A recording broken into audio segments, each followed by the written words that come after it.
Can you believe we're already at episode 7 of the Gilded Age Season 3? The drama is boiling over. Secrets are seconds away from exploding and everyone's playing their own dangerous game. Relationships are crumbling, alliances are shifting, and reputations are hanging by a thread. This is the moment where one wrong move can ruin someone forever, and trust me, the people in this show are not about to play nice. The episode wastes no time throwing us straight into the aftermath of last week's chaos. Oscar is still reeling from the heartbreak we saw building for episodes, and it's hitting him harder than he wants anyone to know. But we see those cracks in his carefully polished exterior. The way he lingers over those memories, the hesitation before he faces his family, like he's not ready for the world to see just how deeply this loss cut him. It's the kind of pain you can't hide forever, and the closer he gets to Marion for comfort, the more it's clear this isn't something he can just brush off. The question is, will this grief push him into desperate decisions? Because desperate Oscar is dangerous. Oscar, meanwhile, Marion is still standing her ground over Larry.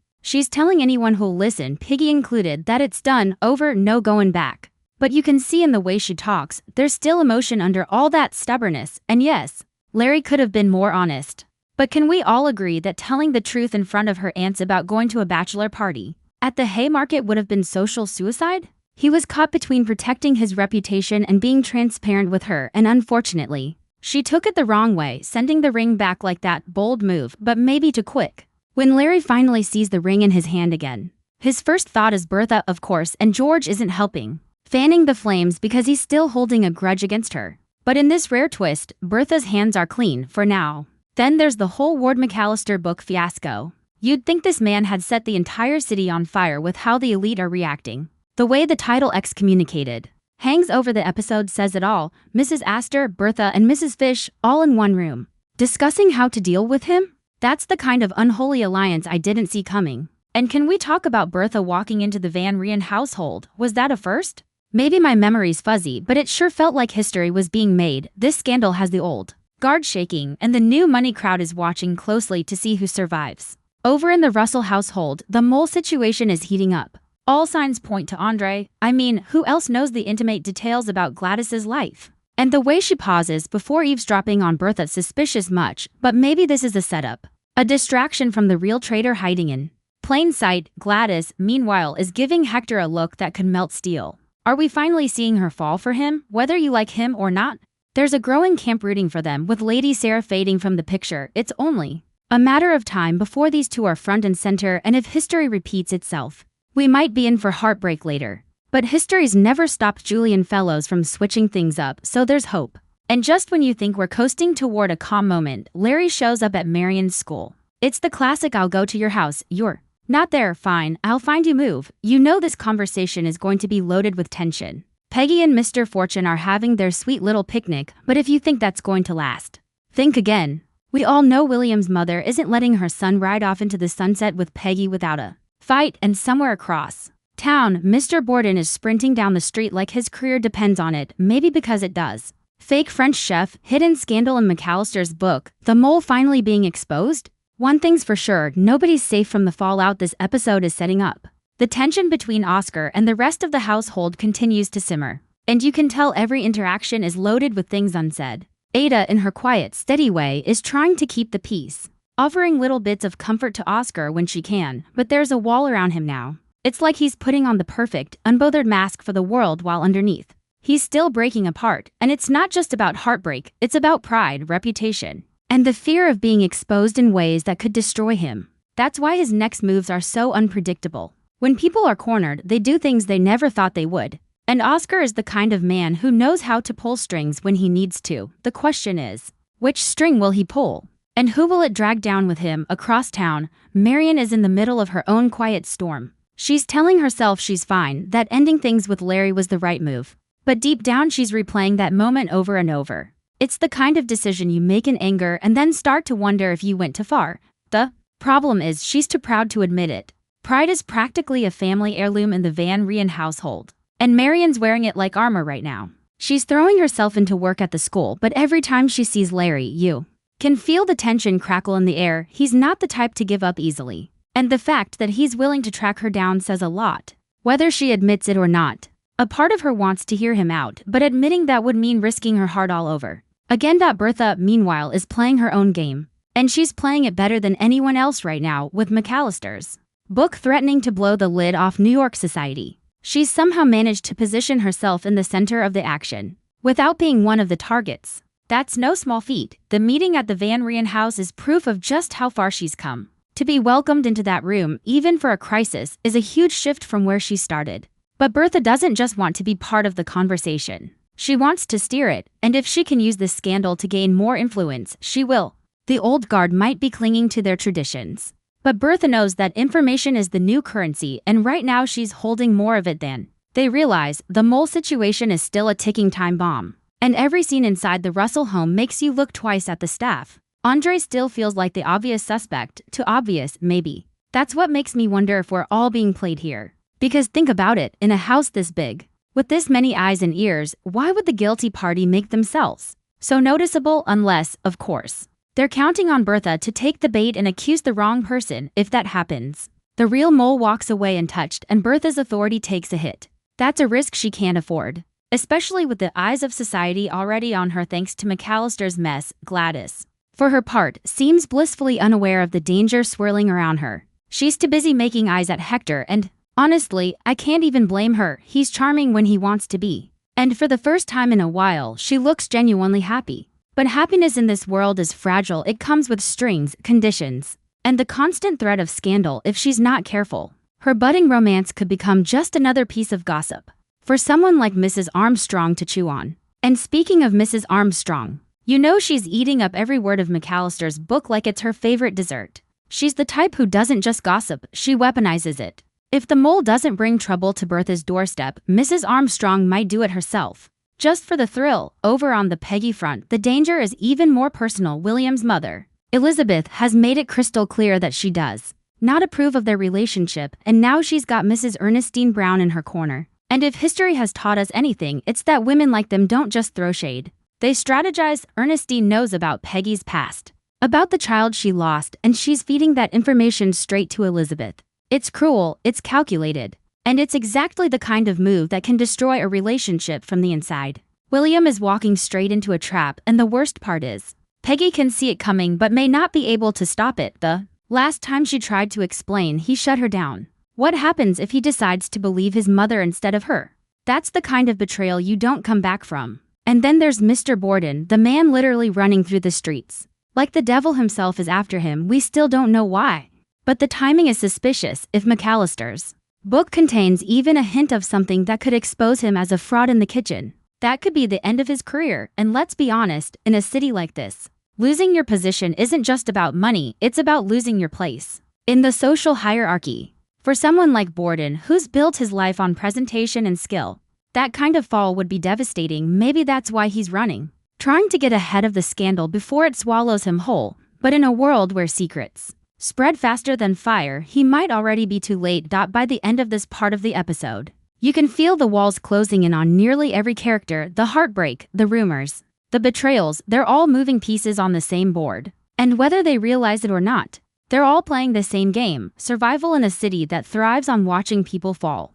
The power dynamics in this episode are shifting so quickly. It's hard to keep track of who's on top and who's barely holding on. Bertha, who's made a career out of staying 3 steps ahead, is suddenly dealing with too many moving pieces at once. On one side, she has to keep the McAllister book scandal from damaging her standing. On the other, she has this mole situation creeping closer to the surface every day. It's the kind of double threat that would make most people panic, but Bertha thrives in chaos. She knows that if she can manage to control the narrative, she can come out stronger than before, but the risk is high. One misstep, one public embarrassment, and everything she's built could start to crumble. We see the cracks in her carefully constructed facade when she meets privately with Mrs. Astor and Mrs. Fish again.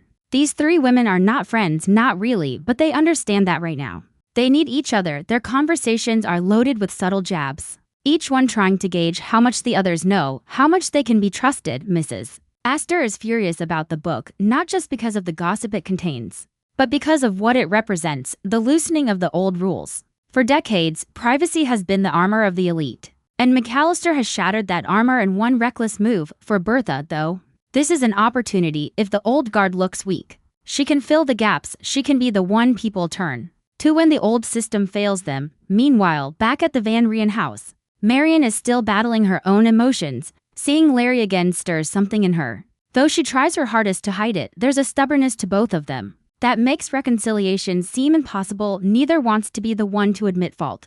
But the way Larry looks at her tells a different story. He's not over it, not by a long shot.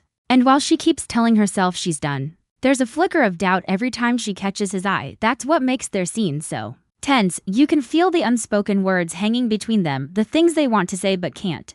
Oscar, on the other hand, is dealing with grief that's turning into quiet rage. Losing John Adams was more than losing a lover, it was losing a future he thought he might have. And the cruelest part is that he can't openly mourn. Every tear has to be hidden. Every moment of weakness covered up with charm or sarcasm. Marion offers him comfort. But even she doesn't get the full truth. There's a loneliness to him now that wasn't there before, and it's making him unpredictable. People who have nothing left to lose are dangerous, and Oscar's already shown us he's capable of bending the rules when it suits him. Gladys and Hector continue their dance, with each encounter pulling them closer together. There's a warmth between them that feels rare in this world, but that's exactly why it's so fragile. Gladys is starting to take an interest in his work and his estate, which on the surface seems harmless, but in a society obsessed with appearances, it could easily be twisted into something scandalous. And you can bet there are eyes watching them, ready to pounce on the first sign of impropriety. For now, though, they seem caught up in their own little world, oblivious to the danger. Peggy, meanwhile, is about to face one of the most personal betrayals yet. Ernestine Brown's presence is not an accident. Elizabeth Kirkland didn't just invite her into her circle for friendly conversation. Ernestine has information, devastating information, and Elizabeth plans to use it. The story about Peggy's son is one of her most guarded secrets, something she's carried alone for years. Having it dragged out into the open would be humiliating and deeply painful. Worse, it could destroy the fragile trust between her and William. We've already seen how quick he can be to shut her down. And if he hears this story from someone else first, it might be over for them. The fact that Elizabeth is willing to risk her son's happiness just to keep him away from Peggy says everything about her character. And then there's the ever-watchful Mrs. Armstrong, who's practically glowing with glee as she gets her hands on McAllister's book. For her, this isn't just gossip, it's ammunition. Every little detail is a potential weapon, something she can drop into conversation at just the right moment to stir trouble. In a way, she's just as dangerous as the mole, at least with the mole. The betrayal is quiet and hidden. Mrs. Armstrong's brand of trouble is loud, public, and designed to ruin reputations. Mr. Borden's storyline still hangs in the air like a mystery waiting to be cracked. The sight of him running through the streets refuses to leave my mind. It's not the kind of thing you see every day in this world, where appearances mean everything. Running implies desperation, and desperation means something has gone terribly wrong, whether it's about his credentials, his personal life, or some connection to the mole. We don't know yet, but it's the kind of visual clue that makes you feel like whatever's coming for him is going to be big. As the episode pushes forward, you can feel the threads tightening. Every storyline feels like it's moving toward the same boiling point, where all these secrets and tensions are going to collide, and the closer we get to that moment, the more it feels like nobody is going to escape unscathed. Some will lose their reputations, some will lose their relationships, and some might lose everything. By this point in the episode, the tension is so thick you could cut it with a knife, and everyone is scrambling to get ahead of the next scandal. Before it gets ahead of them, Bertha, ever the strategist, starts moving her pieces into position. She's not just reacting to the McAllister mess anymore. She's looking for ways to turn it into a weapon in her mind. Every public disaster is also a chance to shift the power balance in her favor. And the more the old guard is shaken by this breach of their privacy, the more she sees a gap she can step into. She's careful, though. One wrong move here and she risks being lumped in with McAllister as a social rule breaker. But Bertha knows how to play the long game. She doesn't need to win the battle today. She just needs to plant seeds that will bloom when the timing is right. At the same time, the mole situation is creeping toward a breaking point. The whispers in the Russell household have turned into a quiet paranoia. Everyone is looking over their shoulder, wondering who might be feeding information to the outside. Andre is still the obvious suspect. But the problem with obvious suspects is that they're sometimes just a distraction. If Bertha's smart, and she is, she'll dig deeper before she makes her move. Because if she accuses the wrong person, and they turn out to be innocent, the real mole gets away scot-free. And she ends up looking like a fool. And in her world, looking foolish is almost as bad as losing money. Meanwhile, Oscar is starting to crack in ways that are hard to ignore. His grief is turning him into a man who's willing to bend the rules even further than before. There's A quiet moment, not dramatic, but telling, where you can see the weight of his loss pressing down on him. He's trying to keep it together, but his eyes give him away. Every interaction he has feels sharper, a little colder, like he's testing how far he can push before someone pushes back. And with the right provocation. Oscar is the kind of man who could light a fire in this delicate social structure. Without caring who gets burned, Marion and Larry, on the other hand, are locked in this tense emotional stalemate. Neither of them is willing to be the first to step forward. And it's frustrating because you can see they're still connected. Larry's visits, first to her home, then to the school, are not the actions of a man ready to walk away, but Marion's pride is in full force. She's telling herself she's protecting her dignity. But deep down she knows she's also protecting her heart from being broken again. The longer this goes on, the more it feels like the kind of rift that, if not mended soon, could become permanent. And while these personal dramas play out, the social world around them is vibrating with the ripple effects of McAllister's book. Mrs. Astor is still furious, Mrs. Fish is half amused, and Bertha is carefully measuring every word she speaks. The book is more than just gossip. It's a crack in the foundation of their carefully built hierarchy. If secrets can be published and sold like cheap novels, then no one is safe. And once fear takes hold, people start acting irrationally. That's when alliances shift, and that's when people like Bertha can make their move. Peggy's storyline takes a darker turn as Elizabeth Kirkland begins quietly spreading the story of Peggy's lost child. It's not public yet, not in the society pages, but in private conversation, it's already moving. Elizabeth knows exactly how to plant this kind of seed, not as a cruel attack, but as a concern for her son's future, and Ernestine Brown is the perfect accomplice. With her reputation lending credibility to the story, Peggy, of course, senses that something is wrong. You can see it in the way she watches William, waiting for the moment he brings it up, and when he finally does, it's not a conversation. It's an accusation. He doesn't want to hear the details, doesn't want to understand the pain she went through. He just sees it as a stain on the image of their future together. That kind of reaction doesn't just hurt, it changes the way you see a person. Over with Gladys and Hector, the slow burn of their relationship is starting to draw more attention. In a world where people can turn a friendly conversation into a scandal, with just the right wording, every smile, every shared glance is being noticed. Gladys doesn't care, or maybe she's just pretending not to, but Hector, for all his charm, is smart enough to know that this attention could turn sour fast. If the wrong person decides to make their courtship a topic of conversation, it could be used to undermine Bertha's family. And in a season where Bertha's already got enough fires to put out, that could be disastrous. And then there's Mrs. Armstrong, still clutching McAllister's book like it's a holy text. She's the kind of person who can't keep a secret, even if she wanted to, and the more she reads, the more she feels like she's in possession of priceless knowledge. You just know she's going to accidentally let something slip in the worst possible place. To the worst possible person, if Bertha's mole problem doesn't blow up first. Mrs. Armstrong might do the job for them. By the end of the stretch of the episode, the board is set, every player has their position, every secret is in motion, and the air is heavy with the sense that something, maybe several somethings, is about to explode. And the worst part, not everyone even realizes they're in danger yet, but they will. And now, everything that's been brewing all episode finally hits that boiling point. You know when you can feel the tension in the air so thick, you could cut it with a butter knife. Yeah, that's exactly where we're at. Every secret, every little side eye, every whispered word behind closed doors, it all comes crashing down like a chandelier, falling from the ceiling. And trust me, no one is walking away from this unshaken. Mrs. Russell, oh, she's not playing any more games. You can literally see it in her eyes. This is war now. Whatever little patience she had left, gone, completely gone. And the way she moves through that room, commanding attention without even raising her voice, that's the kind of power money can't buy. It's just who she is. But remember, in this world, power is only as strong as the people who stand with you. And right now,